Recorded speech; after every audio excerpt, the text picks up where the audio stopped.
अस्सलामुअलैकुम नाज़रीन, हंसती खेलती गॉसिप्स में आज हमारे पास बहुत ही उम्दा शो है। हमारे पास दो सेगमेंट्स हैं, जिसमें से पहला है जेफरी एप्स्टीन फाइल्स और दूसरा है कार ड्यूटीज का इंक्रीज होना। तो हमारे पास दो बड़े ही अच्छे गेस्ट मौजूद हैं।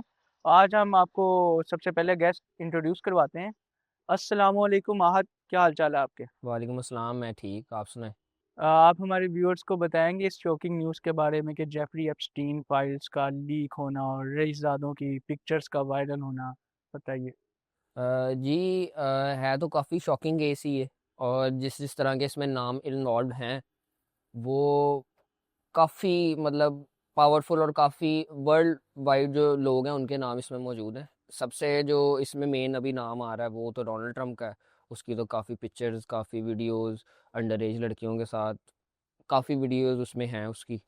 उसके अलावा बिल क्लिंटन जो यूएस के रह चुके हैं प्रेसिडेंट, उनका भी उसमें नाम है, उनकी भी काफ़ी वीडियोस हैं। उसके अलावा यहाँ तक के जो उनके साइंटिस्ट थे स्टीवन हॉकिंग, उनकी वीडियोस भी, उनकी पिक्चर्स भी हैं। बिल गेट्स माइक्रोसॉफ्ट के ओनर, उनकी पिक्चर्स भी हैं। इसके अलावा कुछ और भी काफ़ी ज़्यादा नाम है माइकल जैक्सन के। उसके अलावा और नाम है आई थिंक सो किसी और एक्टर्स के भी हैं। लेकिन ये चीज़ है कि उनकी कोई ऐसी पिक्चर नहीं, ऐसी तस्वीरें तो नहीं आई। और ये है कि उनके नाम उसमें मौजूद हैं। ज़रूरी नहीं है कि नाम अगर हों तो वो सारे ही ऑफेंडर्स होंगे या उन्होंने क्रिमिनल्स ही होंगे, लेकिन जिनके नाम हैं मशहूर, जो डोनाल्ड ट्रंप वगैरह, इनकी पिक्चर, इनकी वीडियोस भी हैं। और वो दुनिया के सामने वो चीज़ अब एप्स्टीन फाइल्स की शक्ल में रिलीज़ कर दी गई। तो लोगों पे आप क्या समझते, पाबंदी नहीं लगाई गई कि लोग प्रोटेस्ट के लिए भी निकले और मौजूदा प्रेसिडेंट होने के साथ साथ उनकी वीडियोस का लीक होना, वायरल होना, फिर ये कहना कि एआई जनरेटेड है, इसके बारे में क्या ख्याल है आपका? जी, यही है। आपको पता है कि जो बंदा पावर में रहता है उसको ये लगता है कि वही खुदा है। अब लोग इसके खिलाफ आवाज़ तो उठा रहे हैं, लेकिन पावरफुल बंदे की मानी जाएगी बात। अब डोनाल्ड ट्रंप, जिस तरह की उसकी पिक्चर ने, जिस तरह के वहाँ पर उसकी एक्टिविटीज़ थी, उस हिसाब से तो उसको फौरी तौर पर प्रेसिडेंट की सीट से हटा हटा देना चाहिए। लेकिन अभी तक तो उसका कोई असरात नहीं नज़र आ रहे कि वो यूएस का प्रेसिडेंट चेंज हो या इसको कोई पकड़ा जाए या इसको जेल में बंद किया जाए, क्योंकि अब सारा प्रूफ दुनिया के सामने आ गया। और ये है कि इसके अलावा अभी उन्होंने 500 कुछ पेजेस हैं जो बिल्कुल टोटली ब्लैकआउट करके रिलीज़ किए हैं, और अभी हमें ये भी नहीं पता कि उसमें कितने बड़े बड़े लोगों का नाम है। और अब एआई का जिस तरह दौर है तो इन्होंने फ़ायदा यही उठाया है कि लोगों को यही कहना शुरू कर दिया कि सारी इमेजेस फैब्रिकेटेड हैं, एआई के थ्रू बनाई गई हैं। जबकि जिस तरह की वो पिक्चर्स हैं उनमें जिस तरह की फ़ील है, जिस तरह के पुराने टाइम की भी तस्वीरें हैं, वो मुझे नहीं लगता कि एआई इतनी परफेक्टली वो चीज़ कर सकता है। और ये सिर्फ एक कवर अप है लोगों के लिए कि लोग इस बात को, लोगों का माइंड डाइवर्ट किया जाए, इस बात को भूल जाएं। लेकिन जिस तरह की ये चीज़ अब आ गई है सबके सामने, मुझे नहीं लगता कि ये इतनी जल्दी मामला डाई डाउन होगा।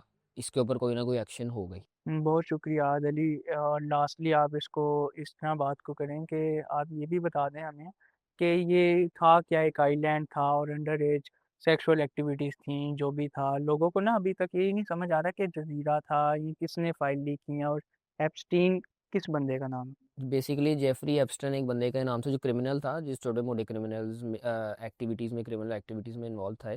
और इसका आइलैंड था यूएस में।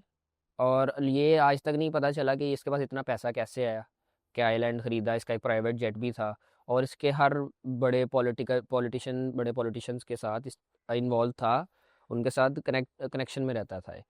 तो अब जब किसी बड़े या वर्ल्ड फेमस जो बंदा था, इसको किसी ऐसी मतलब सेक्सुअल एक्टिविटी के लिए कोई जगह चाहिए होती थी, तो ये अपने प्राइवेट जेट के थ्रू उनको अपने आइलैंड पर लेके जाता था। और वहाँ पे ये अंडर एज गर्ल्स को सप्लाई करता था। और फिर वो आपके सामने ही है जिस तरह के उनके काम थे वहाँ पे।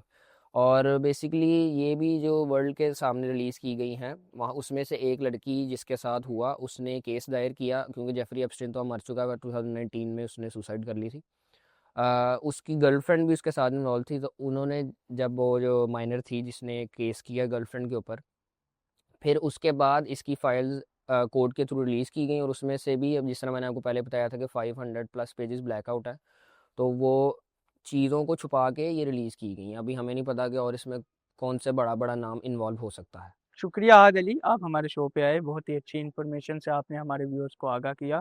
व्यूअर्स, अब हम चलते हैं एक ब्रेक की जानिब। ब्रेक के बाद हमारे पास एक बहुत ही अच्छा सेगमेंट है, तो मिलते हैं आपसे ब्रेक के बाद। हंसती खेलती गॉसिप्स में खुश आमदीद। हम आ गए हैं ब्रेक से वापस। हमारे साथ मौजूद हैं जैद मलिक। अस्सलाम वालेकुम जैद। वालेकुम सलाम। हमारे व्यूअर्स को आप आगाह करेंगे कि जो कार ड्यूटी एक्साइज टैक्सेस हैं वो काफ़ी इंक्रीज हो रहे हैं, तो वो लोग भी काफ़ी परेशान हैं। और सीसी का क्या डिफरेंस है टैक्सेस में, ज़रा आप बताइए हमें। देखिए गाड़ियों पे जो टैक्सेस हैं वो तो काफ़ी ज़्यादा इंक्रीज़ हो गए हुए हैं। अब के नहीं हुए, ये 2019-20 के बाद से ज़्यादा इंक्रीज़ हो गए थे। जैसे 2000 फॉर एग्जांपल 18 या 19 में ऑल्टो लॉन्च हुई थी तो उसकी प्राइस थी 8-9 लाख।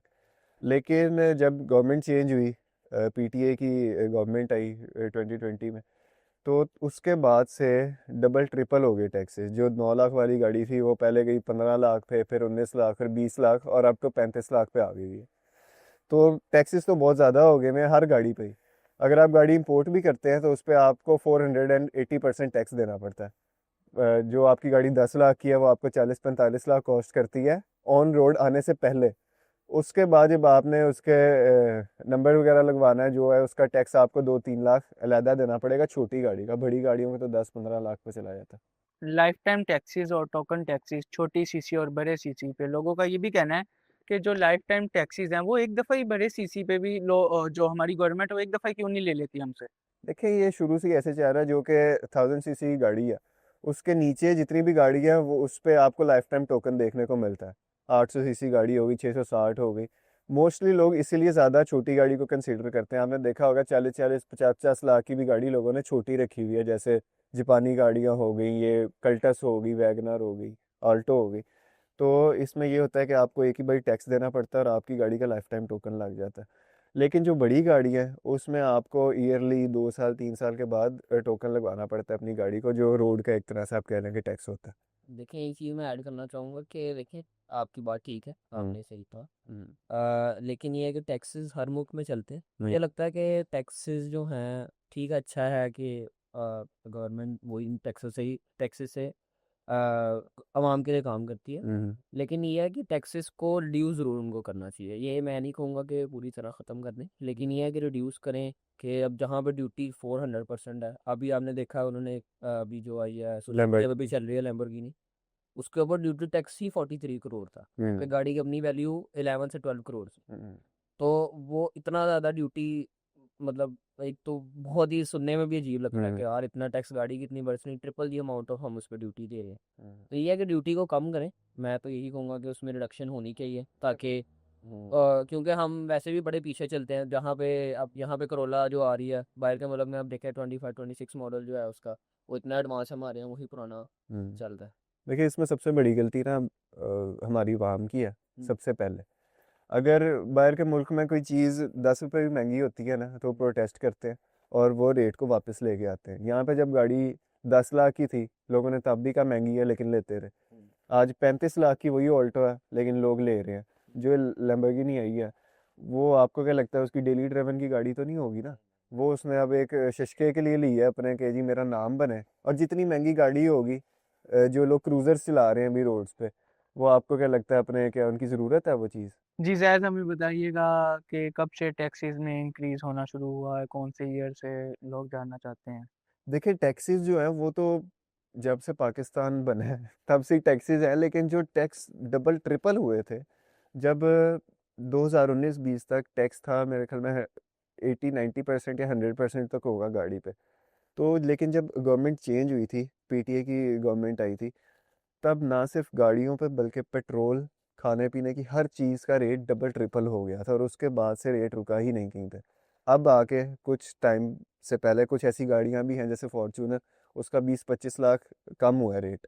गाड़ियों के रेट अब रुके हुए हैं, एटलीस्ट बढ़ नहीं रहे। तो 2020 से गाड़ियों के रेट्स ऊपर हुए थे, टैक्सेस जो थे।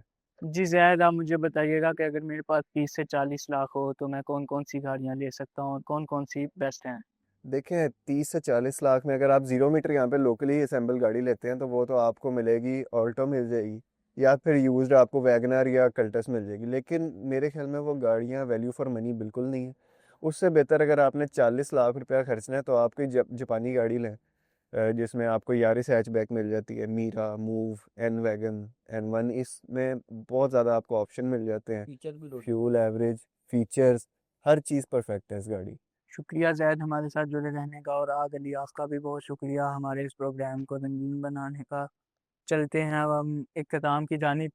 बहुत मज़ा आया इस शो में और आप लोगों ने भी नाज़रीन बहुत इन्फॉर्मेशन हासिल की। तो आज के लिए दीजिए मुझे इजाज़त। हँसती खेलती गॉसिप से अल्नेहान का खुदा हाफ़िज़।